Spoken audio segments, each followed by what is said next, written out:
जन सुराज का समतामूलक समाज का 5 सूत्र है। नौकरियों में आरक्षण जो है वो बना रहे, लेकिन साथ साथ जनसंख्या के आधार पर राजनीतिक भागीदारी मिलना ही चाहिए। तो अति पिछड़ा समाज को जन सुराज से 70 सीट, विधानसभा में 70 सीट अति पिछड़ा समाज को दिया ही जाएगा।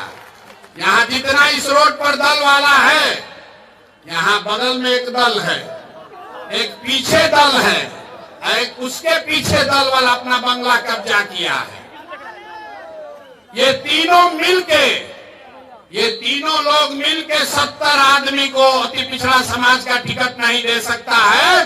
जन सुराज के नेताओं ने तय किया है, नहीं, इस बार 70 अति पिछड़ा समाज के काबिल लोग बिहार में चुनाव लड़ेंगे।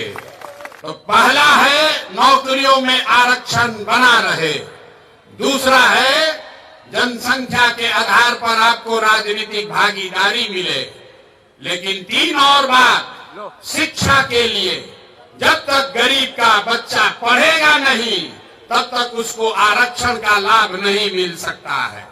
इसलिए जन सुराज ने कहा है, जब तक सरकारी शिक्षा की व्यवस्था सुधरे नहीं, कैसे कि लालू नीतीश ने यहाँ शिक्षा व्यवस्था इतना खराब कर दिया है, इसको सुधारने में बरसों लगेंगे।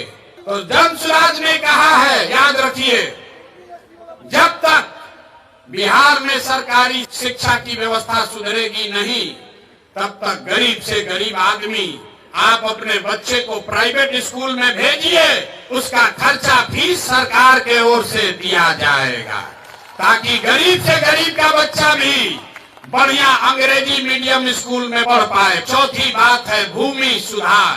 पूरे देश में 100 में 38 आदमी भूमिहीन है। बिहार में 35 साल से समाजवाद का नारा देने के बाद भी 100 में 60 आदमी भूमिहीन है। तो भूमिहीनों की संख्या कम हो, इसलिए जन सुराज की जब सरकार बनेगी तो 3 वर्ष में भूमि सुधार यहाँ लागू किया जाएगा, ताकि भूमिहीनों को जमीन मिल सके। ये जन सुराज का समतामूलक समाज बनाने का चौथा आधार है।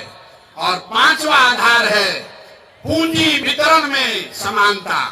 आपके गांव में जिसके पास भी पैसा है, उसके पास पढ़ाई नहीं है, जमीन नहीं है, लेकिन अगर पूंजी है तो कोई ना कोई रोजी रोजगार, दुकान व्यापार करके लोग अपना जीवन चला रहे हैं।